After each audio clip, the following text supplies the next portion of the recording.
Hi, I'm Willem. I like music, I'm nuts about sushi, but I will not eat tomatoes. So, do you think you know me? Well, there's more to each of us than just what you can say in a few lines. And as we get older, we learn more and more things about ourselves. Even though we're learning more things about ourselves, God already knows that stuff, and He wants us to know that too. Which brings us to the big idea.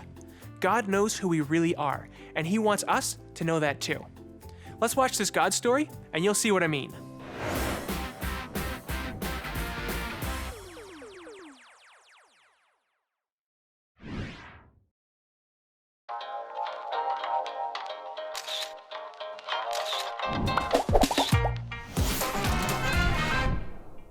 Hi everybody, it's Jen. It's great to be back here in my favorite coffee shop, and it's great to be back today with all of you. I want to share a story today about a trip I took to Boston last year with one of my good friends. We were out shopping in the streets of Boston, and I was done first, so I was kind of waiting outside for her. And there was a lot of people around, no one in particular that I knew. And so when my friend came out from shopping, she started freaking out and getting really excited, and I had no idea why. It turns out there was a very famous actor standing on the side of the road, like hailing a cab. And I had no idea who this person was, but she was really excited. She even took some pictures and got all giggly and stuff. And I just found it really funny because I didn't know who the actor was. And honestly, I still don't even remember what his name is now. But this story reminds me of today's big idea. God knows who we really are, and He wants us to know too.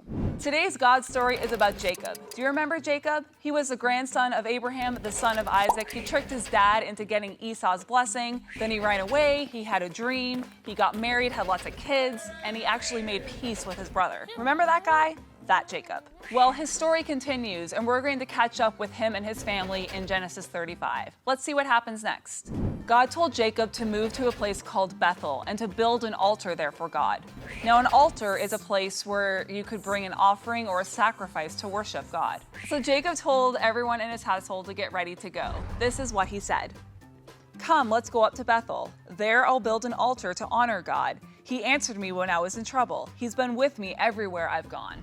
So God kept Jacob and his family safe as they traveled. They made it to Bethel, and there they built an altar to God. So then God appeared to Jacob again and blessed him and said this, "Your name is Jacob, but you will not be called Jacob anymore. Your name will be Israel." So he named him Israel. So God made known to Jacob who he really was, not just in his new name, but in directing him as he went about his life. Jacob's name turned to Israel, which would turn into the entire nation of Israel, and that's the nation that Jesus would come from.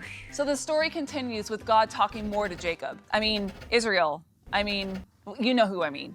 So God says that because He is the mighty God, the nation of Israel will continue to increase in numbers. Kings will come from the family, and the land of Abraham and Isaac will be given to them. When God left him, Jacob, who became Israel, set up a stone pillar to show that this was a special place, a place where God spoke to him about who He really is.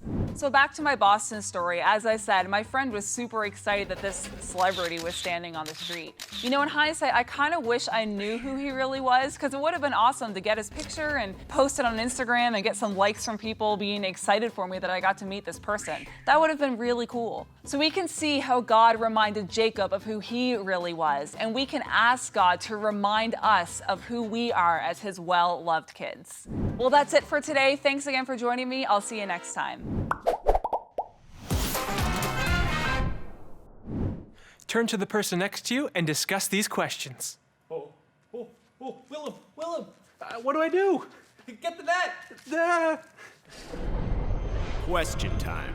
God made it clear to Jacob, or Israel, who he really was. What impact do you think that had on him, and why?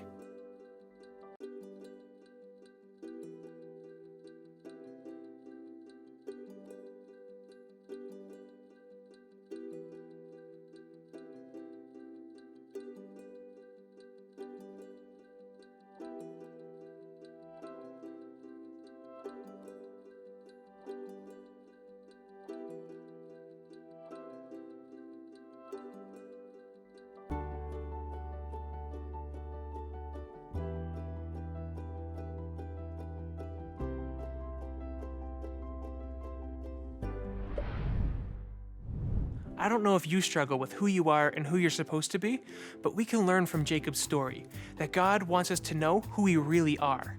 And once we know who we truly are, we can live our best possible lives and enjoy the gifts and talents that God has given us.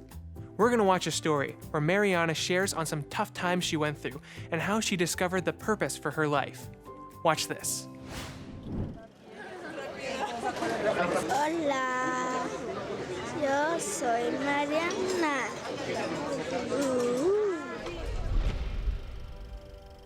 My name is Marianna Monzon. I am 18 years old and I am Mexican.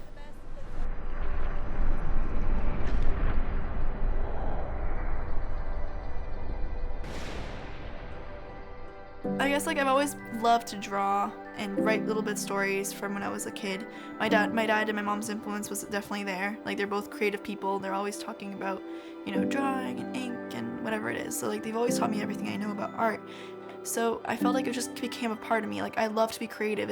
If it's not being creative, I'm doing something with my creativity or dancing around or whatever it is. It's just something that fulfills me, being creative. I really did like my life in Mexico, and then when we moved in Canada, it was very different. I felt different from everybody else. I just looked around, and as much as I tried to communicate, even they didn't speak my language, not just in Spanish, but also just the way I am. I couldn't communicate. I was just too different, and I never understood why.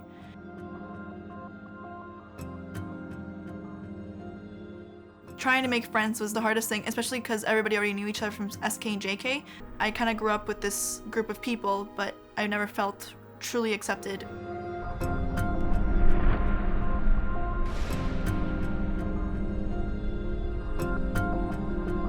So in grade 8, I was very happy and I got great friends. But then I realized that they were just not like me. I decided to, instead of changing myself and becoming someone that I'm not, I'm just going to distance myself from everyone. And that was the hardest part. Because of this decision I made, I spent most of my grade 8 year alone. So grade 9 turned out to be a total different experience. I felt accepted, I was part of a group, and I finally felt happy to go to school again. However, 3 months in, I realized that my body was having some difficulties, and 4 days before Christmas, I found out I had cancer. ¿Cómo se siente la cosa? But it was also one of my life-changing moments. It's where I really found God, and I really found my purpose for my life. Through it all, I have seen that God truly loves me.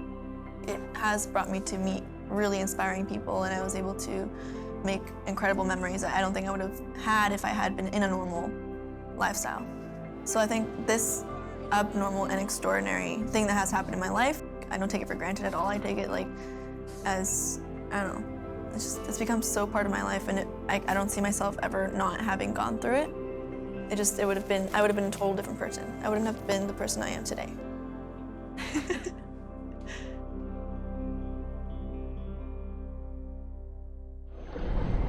Question time. Today's culture often tries to tell us who we are, but God wants to remind us who He created us to be.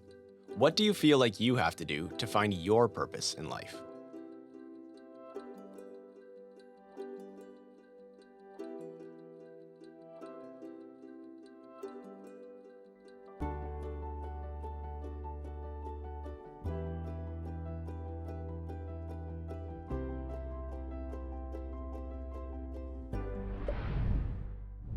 Wow, what can you say after a video like that? Marianna found herself in God after going through some of the worst things that you can think of. But God showed her who she really was, and now she can encourage and inspire others. Let's break into our small groups and see what this looks like in our lives.